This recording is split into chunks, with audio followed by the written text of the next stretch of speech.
Hello viewers, কেমন আছেন আপনারা সবাই? লেটস টেক অ্যাবাউট চ্যানেলের মধ্যে প্রত্যেককে অনেক অনেক ওয়েলকাম। আজকে আমি আপনাদের সাথে শেয়ার করব আমরা বাচ্চাদের সাথে কী কাজ করলে ওদের বুদ্ধি বাড়বে, অর্থাৎ কী করলে আমরা বাচ্চাদেরকে বুদ্ধিমান করতে পারবো। তো চলুন উইদাউট এনি ফার্দার ডিলে আজকের ভিডিওটা স্টার্ট করি।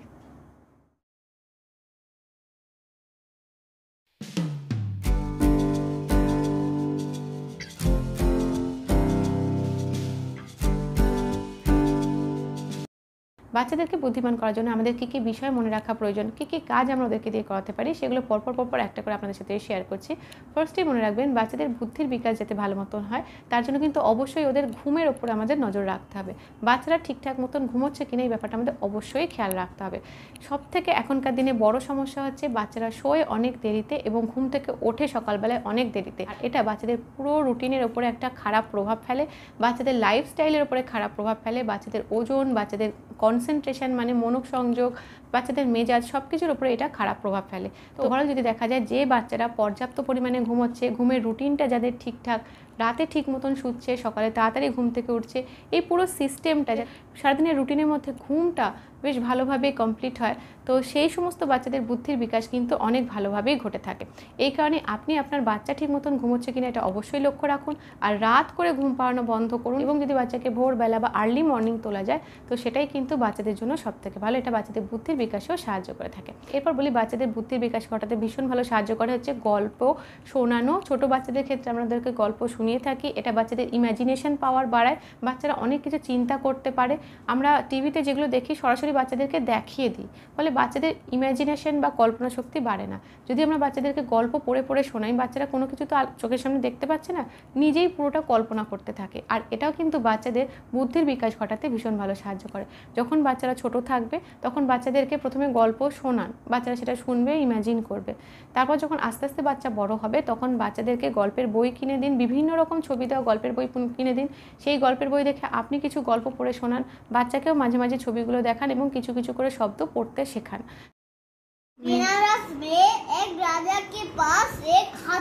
এটা কিন্তু বাচ্চাদের বুদ্ধির বিকাশ ঘটাতে ভীষণ ভালো সাহায্য করে থাকে। নাম্বার 3, যেটা বাচ্চাদের বুদ্ধির বিকাশে খুবই ভালো সাহায্য করে থাকে সেটা হচ্ছে হেলদি ডায়েট।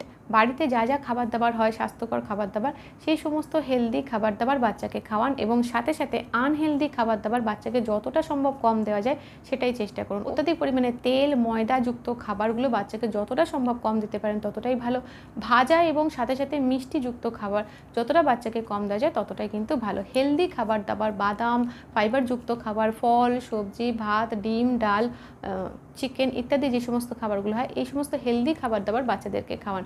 বাচ্চাদের বুদ্ধির বিকাশের জন্য কোন কোন খাবার দাবারগুলো ভীষণই উপযুক্ত তার উপরে কিন্তু আমাদের চ্যানেলে ভিডিও আছে, ডেসক্রিপশন বক্সে আমি লিঙ্ক দিয়ে দেবো, সেখানে ক্লিক করলে আপনার ভিডিওটা দেখে নিতে পারবেন। তো ওভারঅল বলি, হেলদি খাবার দাবার বাচ্চাদের বুদ্ধির বিকাশ ঘটাতে সাহায্য করে এবং আনহেলদি খাবার দাবার একইভাবে কিন্তু বুদ্ধি কমিয়ে দিতে বা বুদ্ধির বিকাশে বাধা হয়ে দাঁড়ায়। 4 নম্বরে বলি, বাচ্চাদেরকে বুদ্ধিমান করার জন্য, বাচ্চাদের বুদ্ধির বিকাশ ঘটানোর জন্য বাচ্চাদেরকে বিভিন্ন বয়সের যে আলাদা আলাদা অ্যাক্টিভিটিমূলক বই পাওয়া যায় সেই রকম বই প্রচুর কিনে দিন, যে তার থেকে বাচ্চাদের নানান রকমের ক্ষতিকর প্রভাব পড়ছে। আমাদের সময় টিভি মোবাইল ছিল না এত, তারপরেও আমরা অনেকেই আছি যাদের পড়াশোনায় মন বসতো না, অঙ্ক ভুল করতাম, তাই না? এখনকার বাচ্চারা যারা অলরেডি টিভিতে বা মোবাইলের প্রতি অ্যাডিক্টেড, ভাবুন তো তাদের কনসেন্ট্রেশনটা কি মাত্রায় পড়াশোনার ক্ষেত্রে বিঘ্নিত হবে, তাই না? বাচ্চাদেরকে বিভিন্ন রকম অ্যাক্টিভিটিমূলক বই, এক একটা বয়সের এক এক রকমের অ্যাক্টিভিটিমূলক বই পাওয়া যায়, সেই সমস্ত বইগুলো কিনে দিয়ে বাচ্চাকে সেগুলোকে সলভ করতে বলুন। আপনি বাচ্চাকে সাহায্য করুন, এর ফলে কিন্তু বাচ্চাদের বুদ্ধির বিকাশ খুব ভালোভাবে হবে। 5 নম্বর যে ইনফরমেশনটা শেয়ার করবো সেটা হচ্ছে গান শোনানো। বাচ্চাদেরকে ছোট্টবেলার থেকে, এটা বেসিক্যালি ছোটোবেলার থেকেই শুরু হয়, তো ছোটোবেলার থেকে শুরু করে আপনার বাচ্চা যদি 3 বছর 4 বছর হয়ে যায়, যাই হোক না কেন, একটা পার্টিকুলার টাইমে যদি কানে ভালো লাগে শুনতে, একটু শ্রুতি মধুর এরকম খুব ভালো মিউজিক চালানো যায়, বাচ্চাকে নিয়মিত যদি সেই টাইমে মিউজিক শোনানো যায়, আপনারাও শুনছেন, বাড়ির সকলে শুনছেন এবং বাচ্চাও এই টাইমে জানে যে এই সময় গান চালানো হয় এবং ওই সময় এই গানগুলো বাজে, তো এই গান কিন্তু বাচ্চাদের বুদ্ধির বিকাশ ঘটাতে ভীষণ ভালো সাহায্য করে থাকে। 6 নম্বর যে ইনফরমেশনটা শেয়ার করবো সেটা হচ্ছে বাচ্চাদের বুদ্ধির বিকাশ ঘটানোর জন্য বিভিন্ন বয়সের বিভিন্ন রকমের খেলনা পাওয়া যায়, টয়েস পাওয়া যায়, তো বাচ্চাদের বয়স বুঝে বুঝে সেই সমস্ত ব্রেন ডেভেলপমেন্টাল খেলনাগুলো বা টয়গুলো কিনে দিন। বাচ্চাদের কোন বয়সে আমরা কী কী খেলনা কিনে দিতে পারি তার উপরে অলরেডি আমাদের চ্যানেলে ভিডিও আছে, ডেসক্রিপশন বক্সে আমি লিঙ্ক দিয়ে দেবো, সেখানে ক্লিক করলে আপনার ভিডিওটা দেখে নিতে পারবেন। আমরা যে ব্যাপারটা বাচ্চাদের বুদ্ধির বিকাশ ঘটাতে সাহায্য করে থাকবে, বাচ্চাদেরকে বুদ্ধিমান করতে সাহায্য করে থাকবে, সেটা হচ্ছে বিভিন্ন রকম ছোট ছোট প্রবলেম বাচ্চাদেরকে সলভ করতে দিন। মানে চলতে ফিরতে বাচ্চার বয়স বুঝে বুঝে ছোটো ছোটো কিছু প্রবলেম বাচ্চাদেরকে সলভ করতে দিন। এমন প্রবলেম দেবেন যেটা ওর বয়সে করা সম্ভব বা ওই একটু চেষ্টা করলে করতে পারে। তো সেই রকম প্রবলেমটা দিন এবং ওদেরকেই সলভ করতে বলুন। আপনি কোনো রকম বাইরে থেকে সাহায্য করে দেবেন না, দেখুন ও কতটা পারছে। একবার না পারলে কিছুদিন পর আবার সেই প্রবলেমটা দিন, দেখুন বাচ্চা সলভ করতে পারছে কি না। যদি পেরে যায় তো পরে আবার এরকম টাইপের অন্য কিছু প্রবলেম দিন।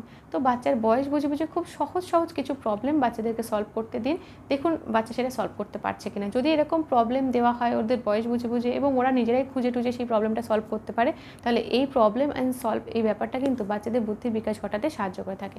যেমন ধরুন আপনি আপনার বাচ্চা সবে চটি পড়তে শিখেছে, এবার আপনি আপনার বাচ্চাকে কী করলেন, চটিগুলোকে উল্টে দিলেন, মানে লেফট পায়ের সামনে রাইট পায়ের চটিটা রাখলেন, আবার রাইট পায়ের সামনে লেফট পায়ের চটিটা রাখলেন। এবার বাচ্চাকে বললেন চটিটা পরতে।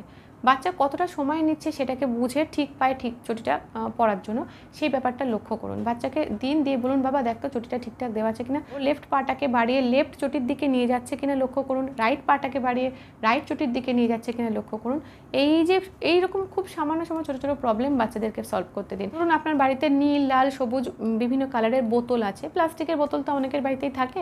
এবার বোতলগুলো না যে ক্যাপগুলো হয় সেই ক্যাপগুলো সেই রঙেরই হয়। লাল বোতলের একটা লাল ক্যাপ থাকে, সবুজ বোতলে সবুজ ক্যাপ, নীল বোতলে নীল ক্যাপ থাকে। আপনি যে এমন একটা ব্যবস্থা করুন যে প্রত্যেকটার ক্যাপ ইন্টারচেঞ্জ করে দিন, এর ক্যাপটা ওর মাথায় দিয়ে দিন, ওর ক্যাপটা ওর মাথায় দিয়ে দিন। এবার বাচ্চাকে ক্যাপগুলো লুজ করে দিন, লুজ করে বলুন ক্যাপটাকে চেঞ্জ করে সঠিক বোতলের মাথায় বসাতে। এটাও কিন্তু খুব ছোটো বয়স থেকে বাচ্চারা করতে পারে। এই টাইপের কিছু ছোটো ছোটো প্রবলেম বাচ্চার সামনে দিন এবং বাচ্চাকে সেগুলো সলভ করতে বলুন, দেখুন সেগুলো পারছে কিনা। এই ধরনের ছোটো ছোটো প্রবলেম বাচ্চারা ফেস করলে সেগুলোকে সলভ করতে পারলে ওদের বুদ্ধির বিকাশ কিন্তু ভালোভাবে ঘটে। তো আজকের ভিডিওটা এই পর্যন্তই থাকলো। যদি আপনাদের ভিডিওটা ভালো লেগে থাকে, ইনফরমেটিভ মনে হয়, তাহলে অবশ্যই একটা লাইক করবেন, শেয়ার করবেন, সাবস্ক্রাইব করবেন আমাদের চ্যানেলের সঙ্গে অবশ্যই অ্যাটাচ থাকবেন। Thank you.